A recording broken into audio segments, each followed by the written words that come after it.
जैसे संगीत में 7 स्वर होते हैं, जैसे इंद्रधनुष में 7 रंग होते हैं, ठीक ऐसे ही हमारे शरीर के पीछे छिपे हुए प्राण शरीर में, ऊर्जा शरीर में 7 चक्र होते हैं और इन प्रत्येक चक्र से संबंधित योग की एक प्रणाली होती है। अतीत में इन सबको बड़ा अलग अलग और आपस में परस्पर विरोधी समझा गया था। सदगुरु ओशो ने हमें एक नई दृष्टि दी कि इन सबका समन्वित ढंग से उपयोग किया जा सकता है। इन 7 चक्रों के नाम आप जानते ही होंगे। मूलाधार, स्वादिष्ठान, मणिपुर, अनाहत, विशुद्ध, आज्ञा और सहस्त्रार। प्रत्येक के फंक्शन अलग अलग हैं और उसी के अनुसार वहां से ध्यान की, योग की एक प्रणाली संबंधित है। मूलाधार चक्र से हमारी शरीर की क्रियाएं संपन्न होती हैं। अगर यह मजबूत है, हमारा शारीरिक स्वास्थ्य अच्छा होता है, ठीक से हम सक्रिय हो पाते हैं एक्टिविटीज। अगर ये ओवर एक्टिव हो जाए तो जीवन में ओवर एक्टिविटी आ जाती है। आपने कुछ देखे होंगे बच्चे, हाइपर एक्टिव बच्चे बैठ ही नहीं सकते चैन से, लगातार भाग दौड़, उठापटक, उपद्रव करेंगे। सावधान, ना तो बहुत निष्क्रिय हो ना बहुत सक्रिय हो, बीच में सम्यक हो यह चक्र, तो जीवन में कर्म सम्यक हो जाता है, सात्विक हो जाता है। दूसरा चक्र है स्वादिष्ठान, इंद्रियों से संबंधित हमारी सेंसिटिविटी, भांति भांति की देखना, सुनना, सूंघना, स्वाद लेना इत्यादि इत्यादि। अगर यह चक्र सक्रिय हो तो हमारी संवेदनशीलता बढ़ती है। बहुत ज्यादा सक्रिय हो जाए तो भोगी प्रवृत्ति उत्पन्न हो जाती है।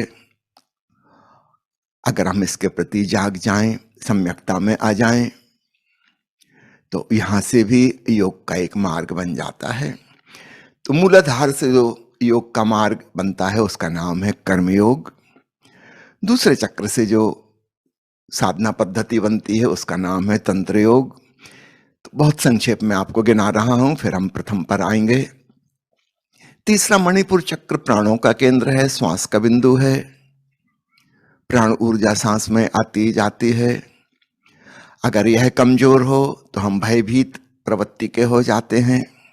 अगर यह मजबूत हो तो हम साहसी प्रवृत्ति के हो जाते हैं, और ओवर एक्टिव हो जाए तो दुस्साहसी हो जाते हैं। सम्यकत्व आ जाए तो सर्वश्रेष्ठ, यहां से हठ योग का मार्ग बनता है। चौथा है अनाहत चक्र, भावनाओं का केंद्र। सामान्यतः प्रकृति ने जैसी भावनाएं दी हैं उनमें दुर्भावनाएं, सद्भावनाएं मिक्स्ड अप हैं, मिली जुली हैं। अगर यहां पर सम्यकत्व आ जाए तो हम अपनी भावनाओं के साक्षी होने लगते हैं, दुर्भावनाएं विदा हो जाती हैं, केवल शुद्ध भावनाएं शेष बचती हैं।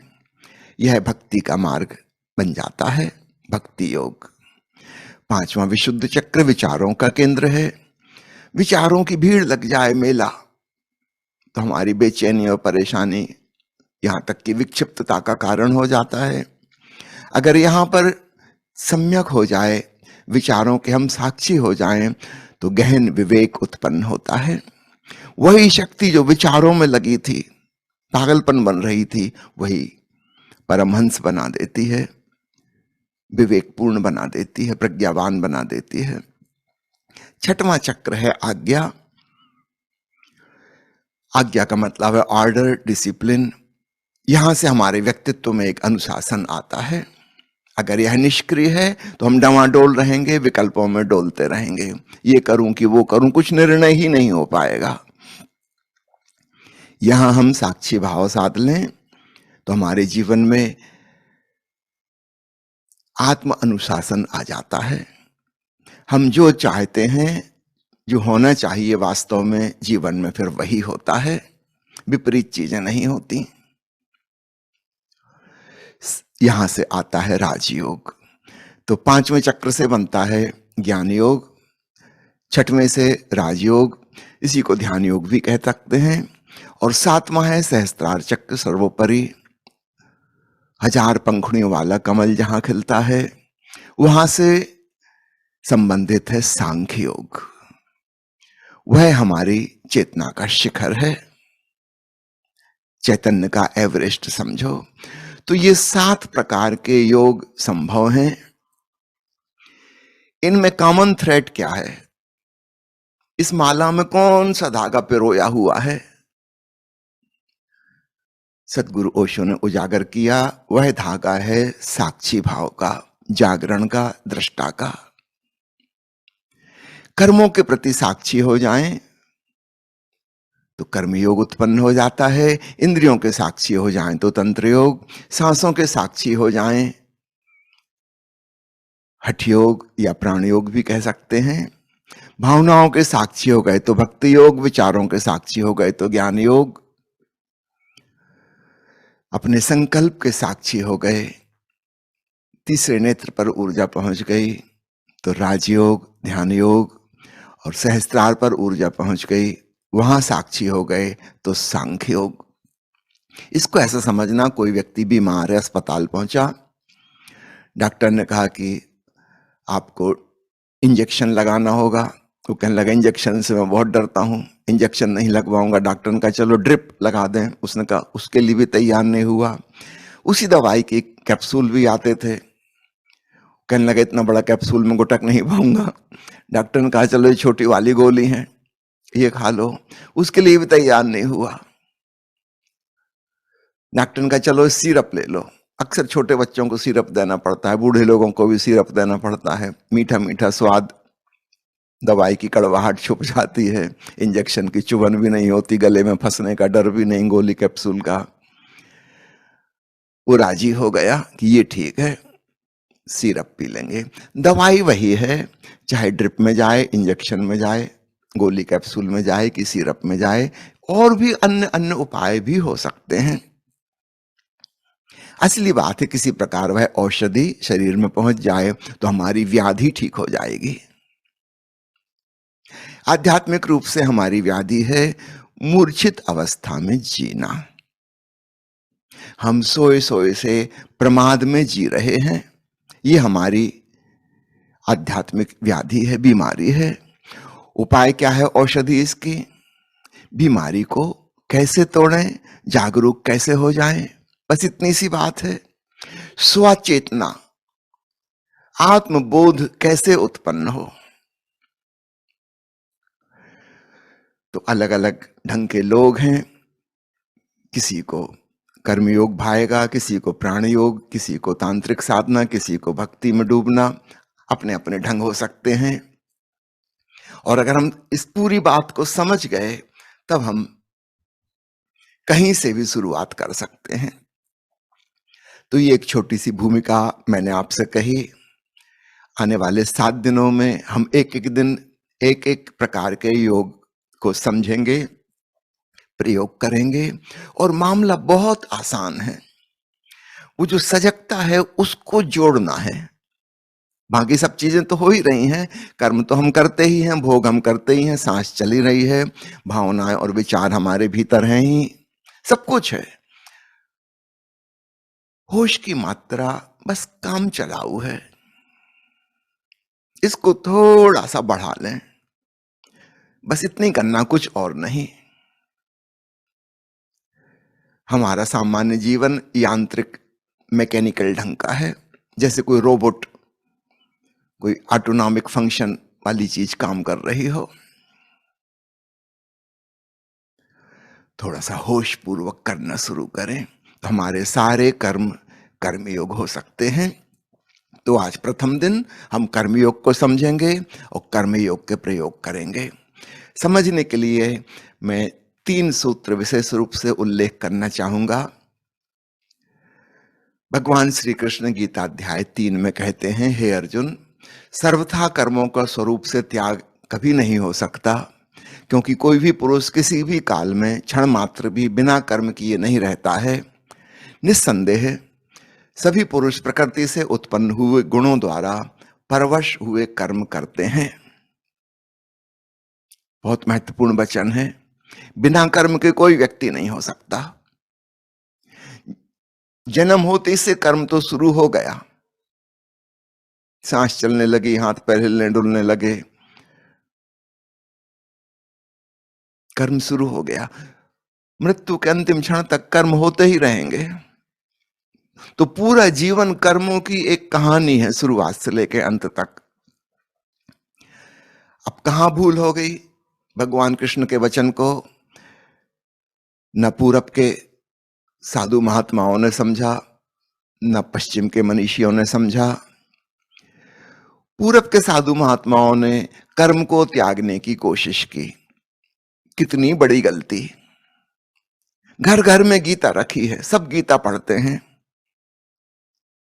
ये छोटी सी बात पकड़ में ना आई। भगवान कृष्ण कह रहे हैं कोई भी पुरुष किसी भी क्षण में बिना कर्म की नहीं हो सकता। प्रकृति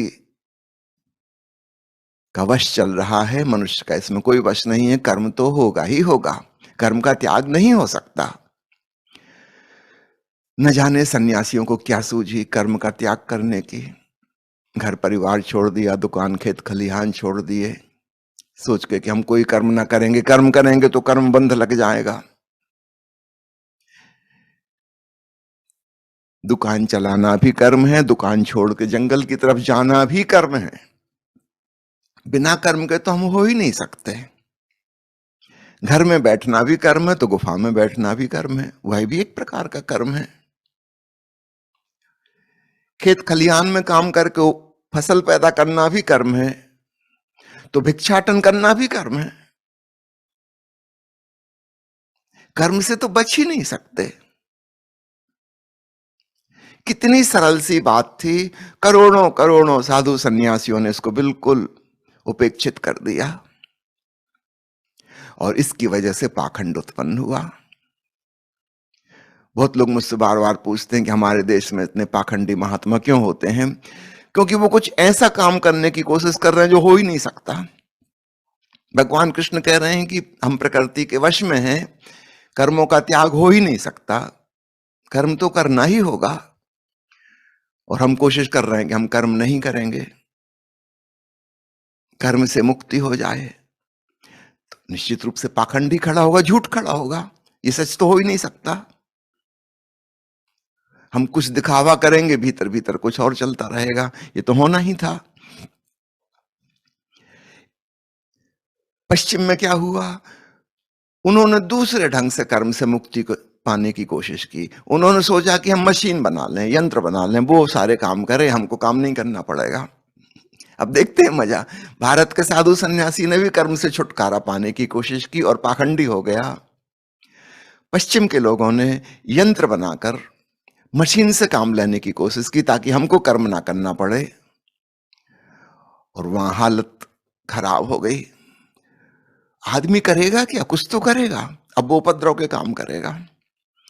सैटरडे संडे का दिन, छुट्टी का दिन, जितने एक्सीडेंट होते हैं, जितने सुसाइड होते हैं, जितने मर्डर होते हैं यूरोप में, अमेरिका में, उतने अन्य दिनों में नहीं होते। वो खाली आदमी चैन से बैठ नहीं सकता। वो चला फास्ट स्पीड से ड्राइविंग करने, सी बीच पे जाने के लिए, शहर से, भीड़ से दूर। और मजे की बात है कि पूरा शहर ही वहीं जा रहा है। सी बीच पे भीड़ लग गई। बिना कर्म के व्यक्ति नहीं रह सकता। वो कुछ ना कुछ करेगा, फिर वो व्यर्थ के काम करने लगेगा। सार्थक काम तो मशीन करने लगी। कर्म से नहीं बचा जा सकता, इस बात को खूब अच्छे से समझो। एक और वचन गीता का उल्लेख करना चाहूंगा। भगवान कहते हैं कर्म क्या है और अकर्म क्या है। हे अर्जुन, इस विषय में बुद्धिमान से बुद्धिमान पुरुष भी बहुत मोहित और भ्रमित हैं। इसलिए मैं तुझे कर्म और अकर्म को भली प्रकार समझाऊंगा ताकि तू संसार के बंधन से छूट सके। हमको अजीब सी लगेगी यह बात। इसमें कौन सी समझाने की बात है? कर्म और अकर्म। भगवान कृष्ण कह रहे हैं कि बुद्धिमान लोग भी मोहित और भ्रमित हैं इस बारे में।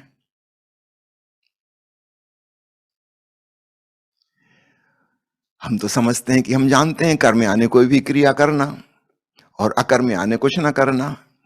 नहीं, यह अर्थ नहीं है।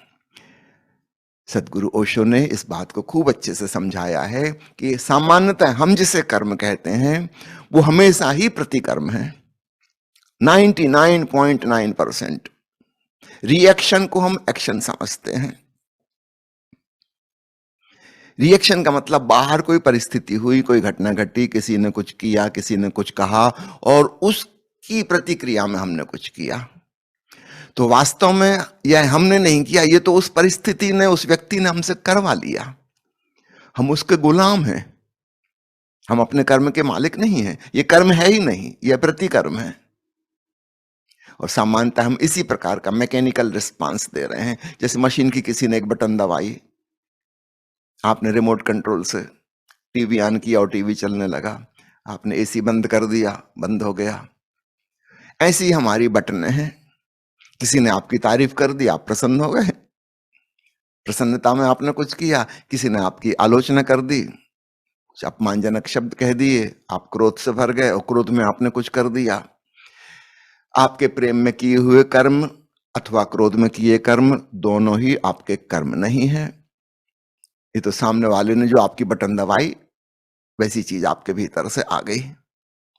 ये आपके कर्म नहीं है, प्रतिकर्म है। प्रतिकर्म का अर्थ है प्रेरित, इंस्पायर्ड, दूसरे ने आपसे करवा लिए, कारण बाहर मौजूद है और कर्म आपके भीतर से आता है। और सामान्यतः हम समझे अकर्म यानी अकर्मण्यता, आलस्य, तमस, कुछ ना करना। इसमें भी बड़ी गलती हो गई। यह अर्थ नहीं है। जब भीतर मन शून्य और मौन हो जाए, वो जो विचार रूपी हल्की सी सूक्ष्म कर्म की तरंगे हैं वो भी ना हो, सन्नाटा हो भीतर, तब हुआ अकर्म। ओशो का यह वचन बड़े गौर से सुनना। वे परिभाषा करते हैं कि जिसके भीतर अकर्म होगा, वह शून्य मौन सन्नाटा होगा, उसके जीवन में बाहर कर्म घटित होगा। सहज स्वभाव से, चैतन्य से उपजा कर्म। जिस व्यक्ति के भीतर अकर्म नहीं है, भाव विचार की तरंगें चल रही हैं, तब उसके जीवन में केवल प्रतिकर्म ही हो सकता है। वो भीतर ही मूर्छित है, बेहोश है, उसके वश में कुछ नहीं। चीजें उससे हो रही हैं, वो कर नहीं रहा है, इसलिए उनको कर्म कहना उचित नहीं। तो अकर्मण्यता अकर्म नहीं है, और जिसे हम कर्म कहते हैं वह कर्म नहीं है। कर्म तो तब घटित होगा जब भीतर शांत, शून्य, सन्नाटा, सजगता सदी हो, साक्षी भाव सदा हो। उसके सहित फिर भीतर से, अपने स्वभाव से, अपने स्वधर्म से कुछ कर्म उत्पन्न होता है, वह वास्तविक कर्म है। एक और कोटेशन देना चाहूंगा ईशावास्य उपनिषद का, जिसमें ऋषि कहता है कि साधक को इस भांति जीवन जीना चाहिए कि वह कर्मों का लेप उस पर ना चढ़े। जैसे कोई काजल की कोठरी से गुजरता हो और कालिख न लगे। बड़ा मुश्किल है काजल की कोठरी से गुजरे। जब कर्मों से गुजरना ही होगा पूरी जिंदगी और कर्मों का लेप ना चढ़े, ये कैसे संभव है? निश्चित रूप से कर्म से तो छुटकारा नहीं हो सकता। एक चीज से छुटकारा हो सकता है, वो है कर्ता भाव। यह अहंकार कि मैं हूं करने वाला। यदि कर्ता भाव आ गया तो हम काजल की कोठरी में काले हो गए। यदि बिना कर्ता भाव के हम कर्मों के इस जगत से, इस जीवन से गुजर गए, तो फिर वह लेप हम पर नहीं चढ़ा। भगवान कृष्ण के दोनों वचन और ईशावास्य उपनिषद का यह वचन खूब अच्छे से हृदयंगम करना। सबका एक ही तरफ इशारा है कि तुम साक्षी होके कर्म करो, सजग, चैतन्य, और तब कर्म का लेप तुम पर नहीं चढ़ेगा, कोई कर्म बंध नहीं बनेगा। तब वह कर्मयोग हो जाता है। अक्सर मैंने सुना है लोगों को जो बहुत कर्मठ प्रकार के होते हैं, वो कहते हैं कि हम कर्मयोगी हैं। वो गलत बात कहते हैं। कर्म योग तो तब होगा जब कर्मों के साथ सजगता जुड़ जाए। साक्षी भाव सहित किया गया कर्म, तो आज हम उसी के प्रयोग करेंगे। कोई छोटे मोटे कर्म, उदाहरण के लिए हम कुछ शारीरिक अभ्यास कर सकते हैं, एक्सरसाइज कर सकते हैं, किसी को डांस का शौक हो, नृत्य कर सकते हैं, कुछ भी। अंततः तो हमें अपने जीवन की सामान्य गतिविधियों के संग, कि आप भोजन कर रहे हैं, कि स्नान कर रहे हैं, कि पैदल चल रहे हैं, कि बातचीत कर रहे हैं, कि ड्राइविंग कर रहे हैं, कि ऑफिस में दुकान में कुछ काम कर रहे हैं, कि भोजन पका रहे हैं किचन में, जो भी कर रहे हैं उन सब के साथ होश की मात्रा को बढ़ाएं। अपने आप को क्रिया करते हुए ऐसे देखें, जाने जैसे किसी और को जान रहे हो। तब आप पाएंगे एक नई चीज शुरू हुई, आप कर्मयोगी हुए और अब कर्म की कालिख आपको नहीं लगती। कर्म हो भी रहा है और आप दूर निर्लिप्त खड़े साक्षी हैं। अद्भुत घटना घटती है।